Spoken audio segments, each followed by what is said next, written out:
आना है सब्सक्राइब के बाद में आपको नोटिफिकेशन मिलते जाएंगे। आज हम बात कर रहे हैं कि क्या मुसलमानों की आबादी एक खास प्रतिशत से ज़्यादा बढ़ जाए तो कोई देश इस्लामिक राष्ट्र बन जाता है। अखलाक, एक बात बताइए कि क्या दुनिया में ऐसे कितने देश हैं, आपने अब रिसर्च किया होगा, जब मैंने आपसे पूछा था सवाल तो अपने बाद में भी काम किया होगा, जानकारी जुटाई होगी, जो कि पहले इस्लामिक देश नहीं थे और अब वो इस्लामिक देश हो गए क्योंकि मुसलमानों की आबादी वहाँ पे बढ़ गई। और ये फिनोमिना कितना सच है कितना गलत है। इस्लाम और सेकुलरिज्म ये आपस में काफ़ी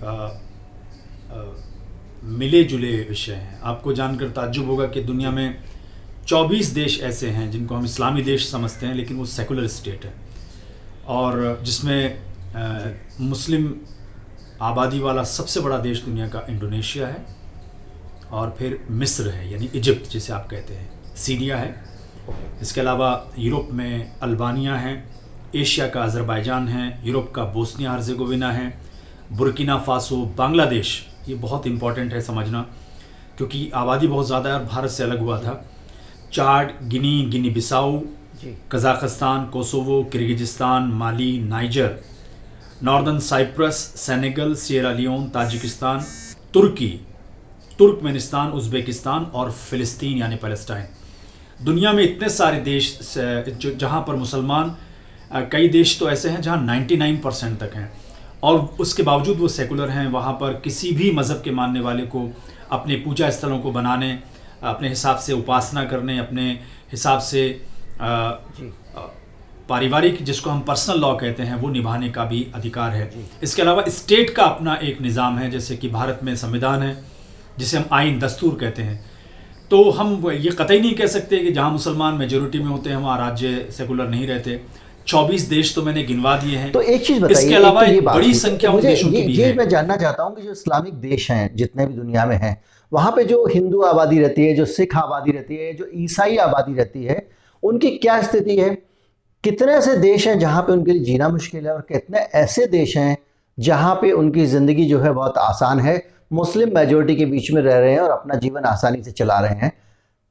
और सबसे बड़ी बात यह कि पाकिस्तान जैसा देश हमारा जो पड़ोसी है, उसको आप उसमें किस कैटेगरी में रखते हैं? पहले मैं चाहूँगा कि आप ये बता दें दुनिया भर के जो मुल्क हैं उसमें दूसरे धर्म के लोगों की, जहाँ मुस्लिम मेजोरिटी में, क्या स्थिति है। इसके अलावा एक बड़ी संख्या उन मुसलमान मेजोरिटी देशों की भी है जिनको हम इन 24 लिस्ट के बाहर गिनते हैं, लेकिन वहाँ पर भी ये है कि इस्लामी लॉ सिर्फ मुस्लिम कम्युनिटी के लिए है, यानी अन्य समुदाय पर वो कानून लागू नहीं होते। इसका एक एग्जाम्पल मैं लेबनान का देता हूँ। अगर आप लेबनान को समझने की कोशिश करेंगे तो आपको पता चलेगा कि वहाँ पर एक बहुत ही इंटरेस्टिंग टर्मिनोलॉजी चलती है जो पॉलिटिकल साइंस के जो स्टूडेंट हैं उनके लिए काफ़ी इम्पॉर्टेंट है। राजनीति विज्ञान में लेबनान के इस केस को कन्फेशनलिज्म कहते हैं। अब इसका मतलब ये हुआ कि जो मज़हब के मानने वाले हैं उन्हें वो मज़हब को पूरा करने की छूट है। तो एक तरह से ये सेकुलरिज्म ही है, लेकिन राज्य का धर्म है।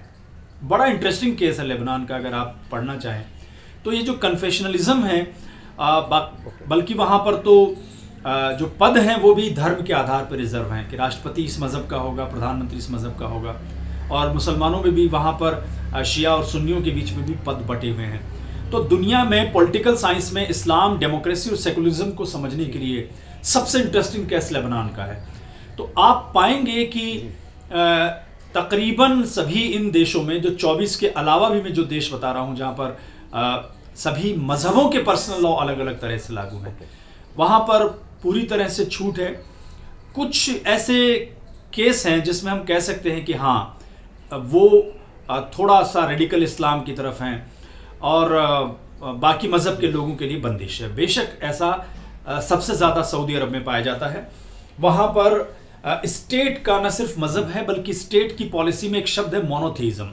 इसका मतलब ये हो गया कि जो राज्य है यानी देश है वह एकेश्वरवादी है, और कहीं पर भी अगर किसी दूसरे खुदा की पूजा करते हुए पाया गया तो वहाँ एक अपराध है। इसके अलावा पूरी इस्लामी जगत में शायद ऐसा कहीं नहीं है। ईरान को लेकर लोगों में बहुत सारे मिसकंसेप्शन हैं। ईरान में ये होता है कि आप जिस भी मजहब के हैं आपको अपनी पूजा पद्धति अपनाने का अधिकार है। वहां सिर्फ एक इस्लामी कानून ऐसा है जो सभी समुदायों पर लागू होता है, वो है महिला को अपने शील का पालन करना। और शील का मतलब क्या हो गया? शील का मतलब ये हो गया कि आप गरिमा के साथ में, ग्रेस के साथ में रहेंगे, जैसे सर ढकना, शरीर को पूरा ढकना, छोटे कपड़ों में नहीं चलना। हालांकि एक बड़ा बहस का विषय है कि ईरान ऐसा क्यों करता है या उसे ऐसा क्यों नहीं करना चाहिए, लेकिन इसको छोड़कर बाकी ऐसा कोई इस्लामिक प्रिंसिपल नहीं है जिसके लिए आप ये कह सकते हो कि ईरान एक कट्टर देश है। क्या कोई ऐसा देश भी है जहाँ पे मुसलमानों की आबादी बहुत ज़्यादा है और वो नया देश बना और उन लोगों ने जो है वो वहाँ के जो लोग थे, नागरिक थे, जो मुसलमान लोग थे, उन्होंने उस देश को सेकुलर बनाने का फैसला किया?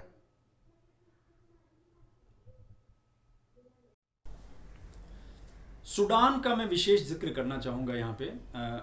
आप देखिए, सूडान भी ऑटोमन यानी उस्मानी साम्राज्य का हिस्सा था जी। और लंबे वक्त से ये देश इस्लामी देश रहा। उमर बशीर का आपने नाम सुना होगा, फिर बाद में जन क्रांति हुई, वो एक तानाशाह थे और उमर बशीर को पिछले साल 2019 में सत्ता छोड़कर जाना पड़ा। अब से 2 महीने पहले अगस्त 2020 में इन्होंने माफ कीजिए 1 साल पहले अगस्त 2019 में इन्होंने एक नए संविधान को अंगीकार किया है और पिछले महीने यानी सितंबर 2020 में सूडान, जो कि उमर बशीर के ज़माने में एक इस्लामी देश था, इसने खुद को सेकुलर घोषित किया है। जी। सूडान की आबादी आप सुनेंगे 4 करोड़, सूडान में मुसलमान पॉपुलेशन सुनेंगे 97%। इसके बावजूद सूडान ने अपने इस्लामी देश को सेकुलर देश में बदला है। क्या 3% लोगों के दबाव में उन्होंने ऐसा किया होगा? क्या उमर बशीर की सरकार जो इस्लाम का नाम लेकर चल रही थी, उसके खिलाफ उन्हें क्रांति करने की जरूरत क्यों पड़ी? ये सवाल पूछे जाने चाहिए। उमर बशीर की सत्ता को ठुकराया, आम सूडानियों ने इस्लामी देश को सेकुलर देश बनाया और अब वो एक सेकुलर स्टेट है। सूडान बहुत गरीब है, हम सब जानते हैं। वहां उपज बहुत कम होती है, खाने पीने की चीजें महंगी हैं, करप्शन बहुत ज्यादा है। उसके बावजूद उस देश की जनता के विवेक को समझिए आप कि उन्होंने न सिर्फ क्रांति करके तानाशाह उमर बशीर को हटाया, गरीबी भुखमरी के बावजूद भी 97% मुसलमान होने के बावजूद उस देश ने अपने आप को इस्लामी से सेकुलर देश में बदला है।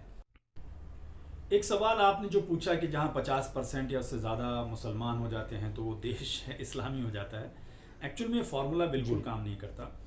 मैं आपको कुछ इंटरेस्टिंग फैक्ट देना चाहता हूं जिससे आपको लगेगा कि ऐसा कैसे है। इस्लामी उस्मानी स्टेट यानी जिसको अंग्रेजी में ऑटोमन एम्पायर कहते हैं और उर्दू और हिंदी में उसे उस्मानी साम्राज्य कहते हैं। इस्लाम उस्मानियों के वहां जाने के बाद फैला अल्बानिया में। आज अल्बानिया की आबादी 58.8% मुसलमान है, वो सेकुलर स्टेट है। यानी उस्मानी साम्राज्य से टूटने के बाद अल्बानिया, जो कि मुस्लिम मेजॉरिटी कंट्री बना और इस्लाम वहां पर उस्मानियों की वजह से फैला, आज़ादी के बाद उसने सेकुलर बनना पसंद किया। एक और केस मैं आपके सामने रखना चाहता हूं। अजरबैजान 96.9% आबादी वहां की मुस्लिम है और वो सेकुलर स्टेट है। अजरबैजान सोवियत रशिया के टूटने के बाद बना। अजरबैजान के पास उसके देश के संस्थापक हैदर अलीयेव, जो कि बहुत प्रोमिनेंट लीडर वहाँ के रहे हैं, अभी उनके बेटे इल्हाम अलीयेव वहाँ के प्रेसिडेंट हैं। अजरबैजान ने आज़ादी मिलने के बाद यानी सोवियत संघ से अलग होने के बाद 96.9% मुस्लिम आबादी होने के बावजूद सेकुलर देश बनना पसंद किया।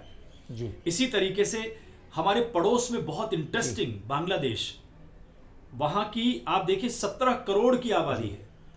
ये छोटी मोटी आबादी नहीं है, जिसमें से 15 करोड़ 37 लाख लोग मुसलमान हैं। बहुत बड़ी आबादी है ये।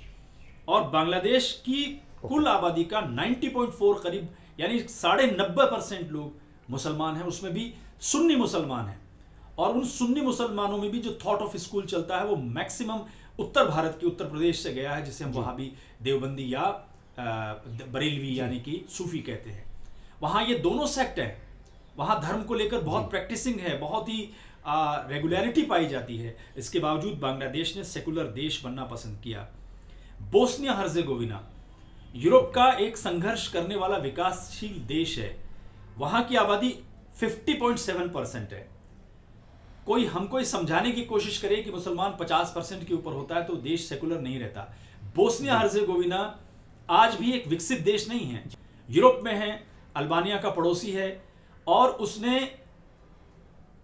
यूरोप के लोगों का, सर्ब के लोगों का बहुत बड़ा नरसंहार झेला है, जिसे हम स्रेब्रेनिका मैसेकर कहते हैं।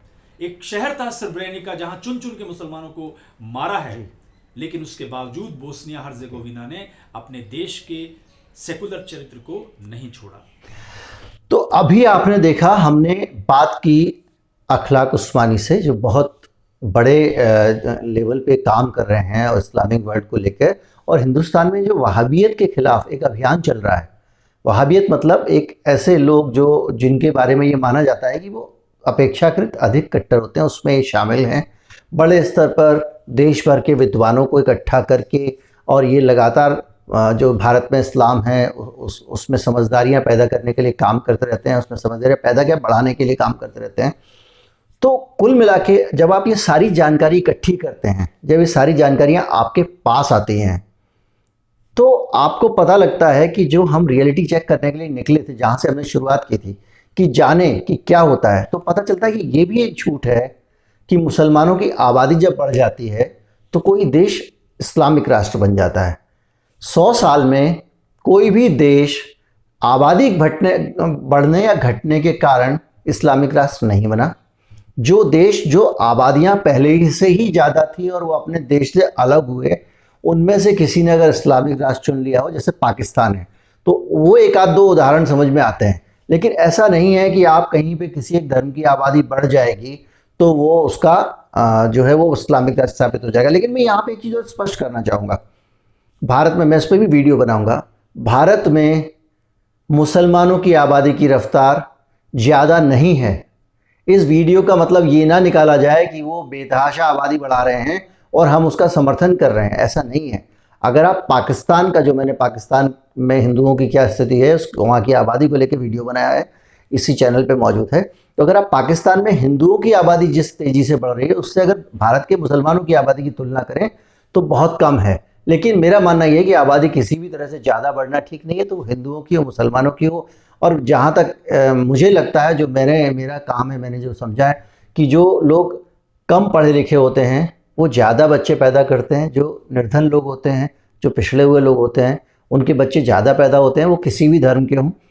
भारत में ज़्यादा बच्चा पैदा करने वाले लोग कम हैं, क्योंकि यहाँ पढ़ाई का स्तर थोड़ा ज़्यादा। हालांकि बहुत सारे साधु संत, मौलाना, मौलवी पीछे से प्रचार करते रहते हैं, भाई ज़्यादा बच्चे पैदा करो, मौसी का रिश्ता चला जाएगा, मामी का रिश्ता चला जाएगा, मामा चला जाएगा, चाचा का रिश्ता ख़त्म हो जाएगा, ये सब वो समझाते रहते हैं। लेकिन उसके बावजूद भारत में शिक्षा का स्तर अच्छा है, इसलिए आबादी, ज़्यादा बच्चे पैदा करने वाले लोग लगातार कम हो रहे हैं। पाकिस्तान में शिक्षा का स्तर उतना नहीं है, इसलिए उस तरह से अंतर नहीं आ रहा है। लेकिन वहाँ पे माइनॉरिटी हिंदुओं के बच्चे बहुत ज़्यादा होते हैं भारत के माइनॉरिटीज़ के मुकाबले। लेकिन इस कंपैरिजन का यहाँ कोई मतलब नहीं है, क्योंकि यहाँ पे हम जो सीधी सी बात करने वाले थे वो ये करने वाले थे कि क्या देश में मुसलमानों की आबादी ज़्यादा होने या उनके मेजॉरिटी में आने से वो देश मुस्लिम राष्ट्र हो जाता है। इन सारी जानकारियों के बाद आप समझ गए होंगे कि हम इस नतीजे पर पहुँचे हैं कि ये एक भ्रम है, एक झूठ है। आपको वीडियो कैसा लगा हमें ज़रूर बताएं, नीचे कमेंट करें, दोस्तों को वीडियो फॉरवर्ड करें, चैनल को सब्सक्राइब करें, घंटी वाला बटन दबाएं। नमस्कार, जय हिंद।